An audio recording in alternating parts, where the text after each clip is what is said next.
کہ ہر رحمت کے اندر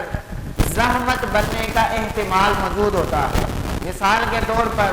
بارش کو لے لیجئے، بارش اللہ تعالیٰ کی رحمت ہے، لیکن اگر یہی بارش ضرورت سے زیادہ ہو جائے تو یہی بارش انسان کے لیے زحمت بن جاتی ہے۔ کھیت تباہ ہو جائیں یا فصلیں برباد ہو جائیں تو یہی بارش تھی تو رحمت، لیکن اس کے اندر چونکہ زحمت کا پہلو موجود تھا، ضرورت سے زیادہ ہوئی تو یہی رحمت زحمت بنا دی گئی۔ اسی طرح انسان کی اولاد اللہ تعالیٰ کی رحمت ہے، لیکن بسا اوقات یہ بھی زحمت بن جاتی ہے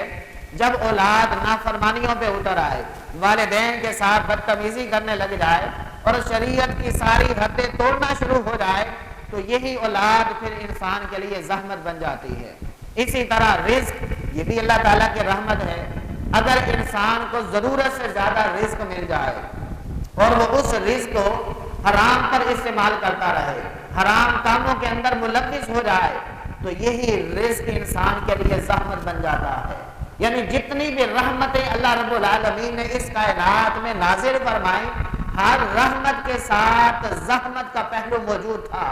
لیکن جب اپنے محبوب علیہ السلام کو رحمت عطا فرمائی تو جملہ کیا ارشاد فرمایا؟ وَمَا أَرْسَلْنَاكَ، ہم نے آپ کو زحمت بنا کر نہیں بھیجا۔ اچھا پھر کیا بنایا؟ إِلَّا رَحْمَةً لِّلْعَالَمِينَ، آپ کو ہم نے تمام جہان والوں کے لیے رحمت بنا کر بھیجا ہے۔ یعنی کہ میرے محبوب علیہ السلام واحد وہ رحمت ہیں جن کے اندر زحمت کا پہلو موجود ہی نہیں ہے۔ اسی لیے تو حضور نبی پاک صلی اللہ علیہ وسلم دنیا والوں کے لیے بھی رحمت، آخرت والوں کے لیے بھی رحمت، ایمان والوں کے لیے بھی رحمت، کافروں کے لیے بھی رحمت، انبیاء و رسول کے لیے بھی رحمت، کائنات کے ہر فرشتے کے لیے بھی رحمت۔ اب یہ بات تو ذہن میں آتی ہے کہ چلیں ایمان والوں کے لیے حضور رحمت ہیں، کافروں کے لیے کیسے رحمت بن گئے؟ علماء مفسرین اسی آیت کریمہ کے تحت لکھتے ہیں کہ حضور نبی پاک صلی اللہ علیہ وسلم سے قبل جتنی بھی امتیں آئیں، جو بھی امت گناہ کرتی رہی، جو بھی نافرمانی پر اترتی رہی، اللہ تعالیٰ نے ان قوموں پہ عذاب کو نازل فرمایا۔ بعض لوگوں کو زمین کے اندر دنسا دیا گیا، بعض کی شکلوں کو مسخ کر دیا گیا، بگاڑ دیا گیا، صورتیں ان کی چینج ہو جایا کرتی تھی، ان کے گھروں کے دروازے پر لکھ دیا جاتا تھا کہ یہ بندہ گناہگار ہے، بعض کی پیشانی پر لکھ دیا جاتا تھا کہ یہ عذاب الہی کا مستحق ہے۔ لیکن حضور علیہ السلام جب دنیا میں جلوہ گر ہوئے، اللہ نے اعلان فرما دیا ما کان اللہ لیعذبہم وانت فیہم، کہ اے محبوب علیہ السلام جب تک آپ اپنی امت میں موجود ہیں اللہ رب العالمین عذاب کو نازل ہی نہیں فرمائے گا۔ تو آج کافر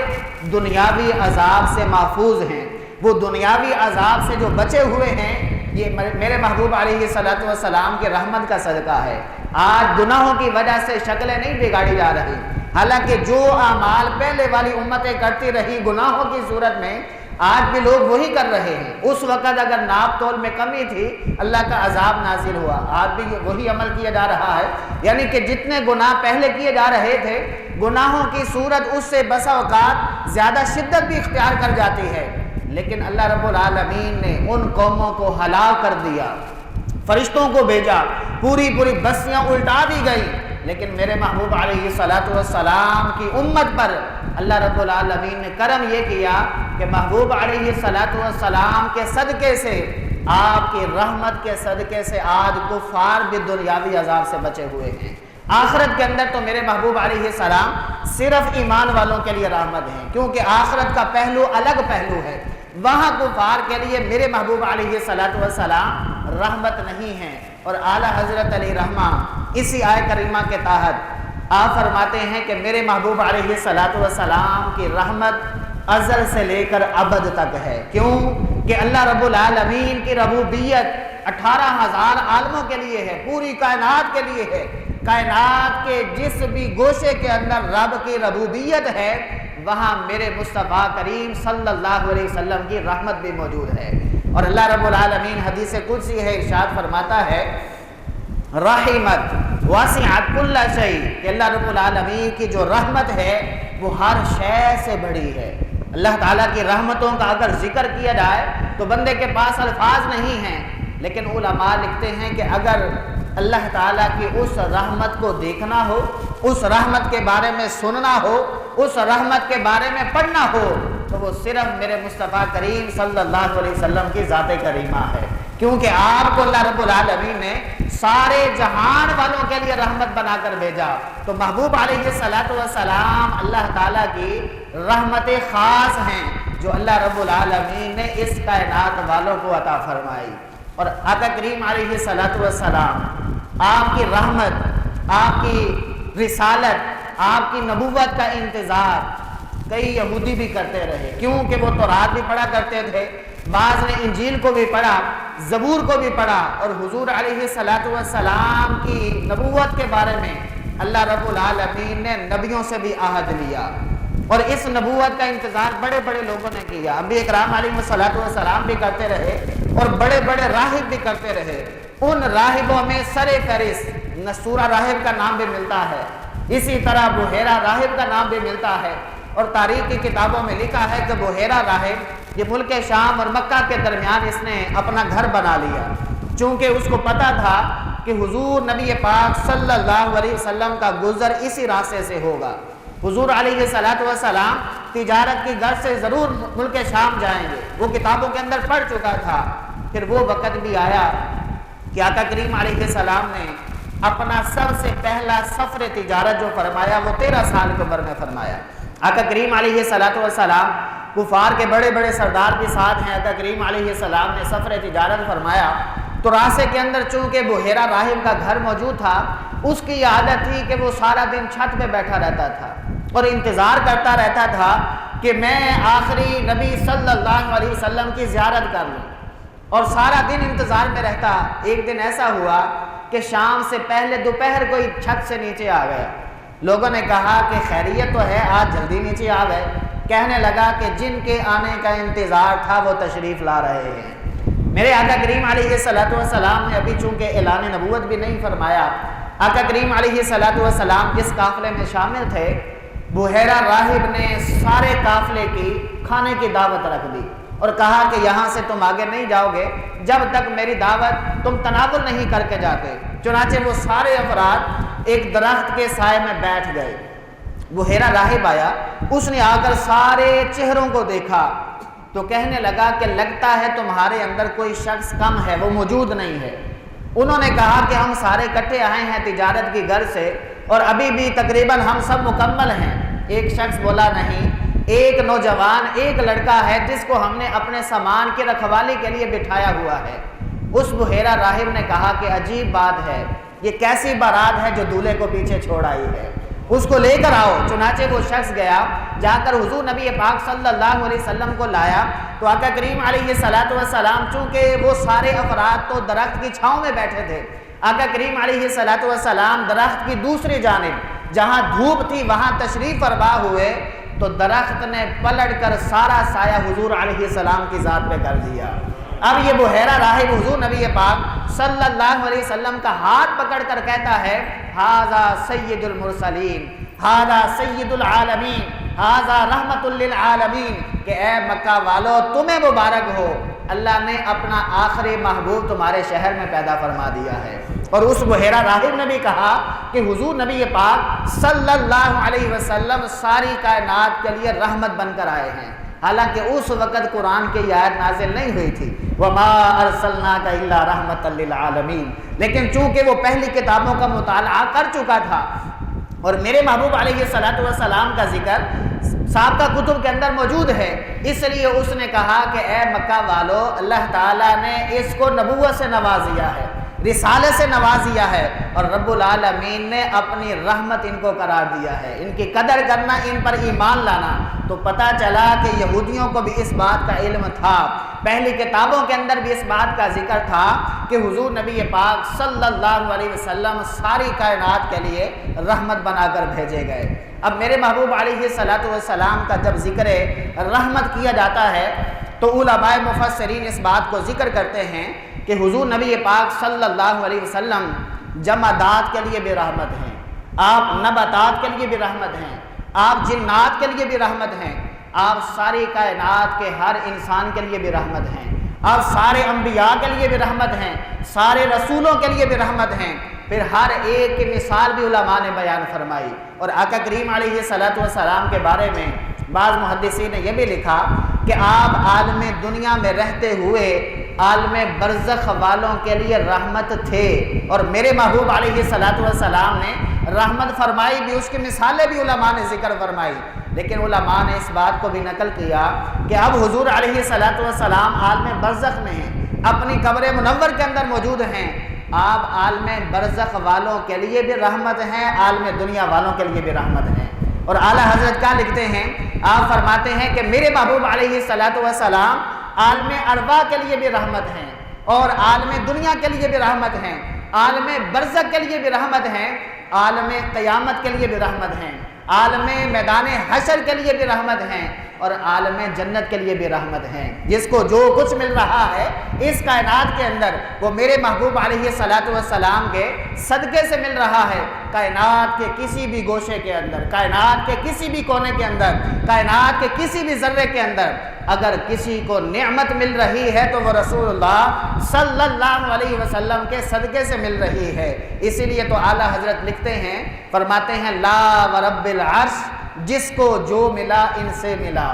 بٹتی ہے کونین میں نعمت رسول اللہ کی۔ تو یہ نبی پاک صلی اللہ علیہ وسلم کی شان ہے کہ آپ کو رحمت بنایا پوری کائنات کے لیے، سارے جہانوں کے لیے۔ اور میرے محبوب علیہ السلام نے عالم دنیا میں رہتے ہوئے عالم برزخ والوں کے لیے رحمت فرمائی۔ وہ کیسے؟ حضرت عبداللہ بن عباس رضی اللہ تعالی عنہما، آپ راوی ہیں، فرماتے ہیں نبی پاک صلی اللہ علیہ وسلم کا گزر دو قبروں کے پاس سے ہوا۔ آقا کریم علیہ السلام نے فرمایا کہ ان دونوں قبر والوں کو عذاب ہو رہا ہے، یہ عذاب کے اندر گرفتار ہیں۔ ایک شخص تو پیشاب کے چھینٹوں سے نہیں بچتا تھا، جس کی وجہ سے آج وہ عذاب کے اندر گرفتار ہے، یعنی کہ وہ پاکی ناپاکی کا خیال نہیں کرتا تھا۔ اور دوسرا شخص وہ تھا جو چغل خور تھا، یہ آپس کے اندر لڑائیاں کروایا کرتا تھا، ایک کی بات دوسرے کو، دوسرے کی تیسرے کو، اس وجہ سے اس کی قبر میں بھی عذاب ہو رہا ہے۔ حضور نبی پاک صلی اللہ علیہ وسلم ایک درخت کے پاس گئے، اس کی شاخ سے ایک ٹہنی کو توڑ لیا، پھر آقا کریم علیہ السلام نے اس ٹہنی کے دو حصے کیے، آدھی ٹہنی ایک قبر والے پر لگا دی اور دوسری ٹہنی دوسری قبر والے پر لگا دی، اور ارشاد فرمایا، رحمت للعالمین جو ہیں، ارشاد فرمایا کہ جب تک یہ ٹہنیاں تر رہیں گی ان کا عذاب ختم کر دیا جائے گا، تب تک ان قبر والوں کو عذاب نہیں ہوگا۔ اس سے امت کو ایک سبق مل گیا کہ جو بھی بندہ جس بھی قبر پر جائے وہاں پر جا کر پھول ڈالے، پتیاں ڈالے، اور اگر تر شاخیں لگا دے، جب تک وہ تر و تازہ رہیں گی قبر والے عذاب سے محفوظ رہیں گے۔ لیکن شارحین اس حدیث پاک کی شرح کے اندر لکھتے ہیں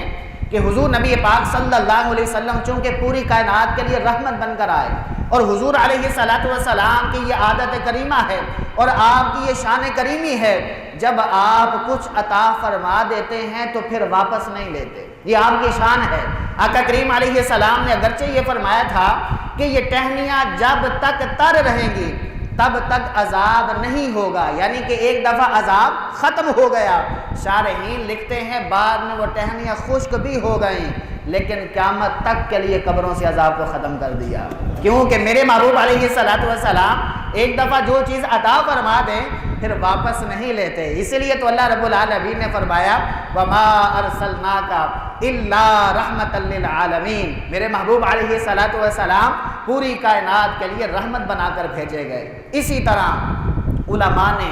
نباتات کی مثال بھی بیان فرمائی کہ حضور نبی پاک صلی اللہ علیہ وسلم نباتات کے لیے بھی رحمت بن کر آئے۔ حضرت یعلا بن مرہ رضی اللہ تعالی عنہ روایت کرتے ہیں، آپ فرماتے ہیں نحن نسیر رسول اللہ صلی اللہ علیہ وسلم، ہم حضور نبی پاک صلی اللہ علیہ وسلم کے ساتھ ایک سفر میں تھے، راستے کے اندر ہم نے بڑا عجیب منظر دیکھا کہ آقا کریم علیہ السلام فنام رسول اللہ صلی اللہ علیہ وسلم، کچھ دیر آقا کریم علیہ السلام نے آرام فرمایا، استراحت فرمایا، نیند آ گئی۔ آپ فرماتے ہیں میں نے دیکھا کہ ہی شجرۃ، ایک درخت تھا، وہ اپنی جگہ سے ہٹ کر جڑوں سمیت حضور نبی پاک صلی اللہ علیہ وسلم کی بارگاہ میں چل کر آیا، ثم رجعت الی مکانہا، پھر کچھ دیر کے بعد دیکھا کہ وہ واپس اپنی جگہ پہ لوٹ گیا۔ جب رسول اللہ صلی اللہ علیہ وسلم بیدار ہوئے میں بڑا حیران تھا، مجھے بڑا تعجب تھا، اور میں نے تعجب خیز الفاظ میں حضور نبی پاک صلی اللہ علیہ وسلم کی بارگاہ میں جب یہ واقعہ رکھا تو آقا کریم علیہ السلام نے تعجب نہیں فرمایا، آپ حیران نہیں ہوئے، یعنی کہ آقا کریم علیہ السلام نے یہ نہیں فرمایا کہ میں تو سویا ہوا تھا مجھے تو پتہ نہیں ہے، جبکہ نبی پاک صلی اللہ علیہ وسلم کی بارگاہ میں حضرت یعلا بن مرہ بڑی حیرانگی کا اظہار کر رہے ہیں۔ آقا کریم علیہ السلام نے فرمایا کہ اے یعلا بن مرہ، ہی شجرۃ، وہ درخت تھا، استأذنت ربہا، اس نے اپنے رب سے اجازت مانگی تھی، ان تسلم علیہ، کہ اے رب تو مجھے اجازت دے میں تیرے محبوب کو سلام کراؤں، اس لیے وہ درخت چل کے میری بارگاہ میں آیا، اس نے آ کر میری بارگاہ میں درود و سلام پڑھا، پھر وہ واپس اپنی جگہ میں چلا گیا۔ گویا کہ درخت بھی پیغام دے رہا ہے کہ محبوب اگر سوئے بھی ہوں تب بھی ہمارا درود سنتے ہیں، اس لیے امتی بھی اپنے آقا کریم علیہ السلام کی ذات پر درود پڑھ کے اس بات کو ثابت کر رہے ہیں کہ ہمارے آقا کریم علیہ السلام پوری کائنات کے لیے رحمت ہیں، جمادات کے لیے بھی حضور رحمت ہیں۔ آقا کریم علیہ السلام نے فرمایا کہ اعلان نبوت سے قبل جب میں کبھی پہاڑوں سے گزرا کرتا تو آج بھی میں ان پتھروں کو جانتا ہوں جو گزرتے ہوئے مجھے سلام کیا کرتے تھے، السلام علیکہ یا رسول اللہ کی صدائیں بلند کیا کرتے تھے۔ گویا کہ جو سلام پڑھتا ہے، درود پڑھتا ہے، میرے آقا کریم علیہ السلام اس کو اپنی نگاہوں میں رکھتے ہیں، اس لیے تو فرمایا کہ میں اس پتھر کو پہچانتا ہوں، اس پتھر کو جانتا ہوں جو مجھے سلام کیا کرتا تھا۔ اگر حضور پتھروں کو یاد رکھ رہے ہیں تو کیا امتیوں کو یاد نہیں رکھیں گے؟ اگر امتی میرے محبوب علیہ السلام کی ذات پر درود پڑھے تو میرے آقا کریم علیہ السلام اس کو بھی یاد رکھتے ہیں۔ اسی طرح علماء فرماتے ہیں حضور نبی پاک صلی اللہ علیہ وسلم جہاں جمادات کے لیے رحمت ہیں، نباتات کے لیے رحمت ہیں، حیوانات کے لیے بھی حضور رحمت ہیں۔ وہ ایک اونٹ نے آ کر شکایت کی تھی، رو رہا تھا، آقا کریم علیہ السلام نے فرمایا کیا ہوا؟ کہنے لگا کہ مالک نے کئی دن سے مجھے چارہ نہیں کھلایا۔ حضور نے اس کے مالک کو طلب کر لیا، فرمایا کہ اس کو کھانا کیوں نہیں کھلایا، کیوں اس پہ ظلم کر رہے ہو؟ گویا کہ آقا کریم علیہ السلام جانوروں کی بولیاں بھی سمجھتے ہیں۔ میرے آقا کریم علیہ السلام حیوانات کے لیے بھی رحمت بن کر دنیا میں تشریف لائے۔ اسی طرح علماء نے اس بات کو بھی ذکر کیا کہ آقا کریم علیہ السلام حیوانات کے لیے بھی رحمت ہیں، جنات کے لیے بھی رحمت ہیں۔ حضرت علامہ فخر الدین رازی رحمۃ اللہ تعالی علیہ آپ نقل کرتے ہیں کہ حضرت سیدنا فاروق اعظم رضی اللہ تعالی عنہ سے روایت ہے، آپ فرماتے ہیں کہ آقا کریم علیہ السلام کی بارگاہ میں ایک انتہائی کمزور اور بوڑھا جن حاضر ہوا۔ صحابہ کرام علیہ رضوان کو بڑا تعجب ہوا کہ اتنی زیادہ عمر ہے، انتہائی نحیف اور کمزور ہو چکا ہے۔ حضور نبی پاک صلی اللہ علیہ وسلم کی بارگاہ میں جب وہ آیا تو بڑے ادب کے ساتھ بیٹھا، لگ یوں رہا تھا کہ یہ جن کسی سے تربیت لے کر آیا ہے۔ آقا کریم علیہ السلام کی اس کے ساتھ گفتگو شروع ہوئی۔ آقا کریم علیہ السلام نے فرمایا کہ اپنا تعارف کرواؤ، اپنا سلسلہ نسب بیان کرو۔ اس نے کہا جی میرا نام حام ہے اور میں حمیم کا بیٹا ہوں، اور حمیم اکلیس کا بیٹا ہے، اور اکلیس ابلیس کا بیٹا ہے، یعنی کہ وہ شیطان کا پڑپوتا تھا۔ کتنی اس کی عمر ہوگی؟ اس نے خود بیان کیا کہ آدم علیہ السلام کے دور میں جب قابیل نے حضرت حابیل کو شہید کیا تھا، میرا اس وقت بچپن چل رہا تھا۔ آدم علیہ السلام کے دور سے یہ لکھنے والے علامہ فخر الدین رازی رحمۃ اللہ تعالی علیہ آپ فرماتے ہیں جب اس جن نے اپنا حال بیان کیا، صحابہ کرام علیہ رضوان کو بڑا تعجب ہوا، حیرانگی کا اظہار کیا۔ حضور نبی پاک صلی اللہ علیہ وسلم نے فرمایا کہ تیرا باپ بھی لعین تھا، تیرا دادا بھی لعین تھا، اور تیرا جو پردادا ہے وہ لعینوں کا سردار ہے، شیطان، تجھے ہدایت کیسے مل گئی؟ وہ کہنے لگا کہ میں نے قابیل کا واقعہ بھی دیکھا تھا،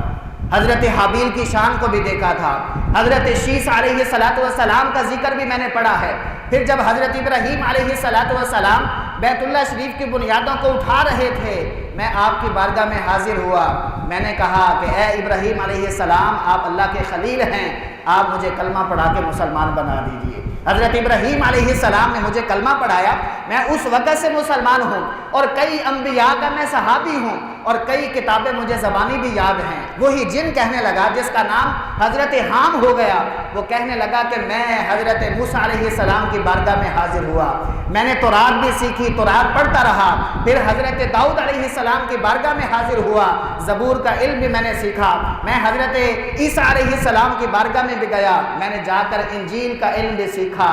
اور حضرت عیسیٰ علیہ السلام نے مجھے یہ جملہ فرمایا کہ اے حام، اب وہ وقت آنے والا ہے جس کا انتظار سارے انبیاء کو رہا، اب آخری نبی علیہ السلام تشریف لانے والے ہیں، تو ان کی بارگاہ میں چلے جانا اور میرا سلام بھی پیش کر دینا۔ جب اللہ کے نبی نے مجھے یہ کہا تو مجھے یقین ہو گیا کہ میری عمر میں اور اضافہ ہو گیا، اس لیے یا رسول اللہ صلی اللہ علیہ وسلم آپ بھی مجھے اپنا کلمہ پڑھائیے، اپنی امت میں شامل فرما لیجئے۔ میرے آقا کریم علیہ السلام نے عیسیٰ علیہ السلام کا سلام بھی قبول کیا اور اس کو کلمہ بھی پڑھایا، گویا کہ یہاں سے پیغام مل رہا ہے میرے حضور کے چرچے اب سے نہیں، اعلیٰ حضرت فرماتے ہیں ازل سے ہو رہے ہیں۔ یہ جن بھی گویا کہ دعوت دے رہا ہے، اور جب اس حضرت حام رضی اللہ تعالی عنہ کا ذکر ہوتا ہوگا تو شیطان کو آگ ضرور لگتی ہوگی کہ میرے پڑ پوتے کا ذکر کر کے مجھے جلایا جا رہا ہے۔ حضور نبی پاک صلی اللہ علیہ وسلم سے اس نے محبت کا اظہار کیا، صحابیت کا وہ شرف حاصل کر گیا، اور حضور نبی پاک صلی اللہ علیہ وسلم کی رحمت کا حصہ بھی اس کو مل گیا۔ اس لیے تو اللہ رب العالمین نے فرمایا وَمَا أَرْسَلْنَاكَ إِلَّا رَحْمَةً لِلْعَالَمِينَ۔ اللہ پاک ہم سب کو نبی پاک صلی اللہ علیہ وسلم کی سچی پکی محبت نصیب فرمائے۔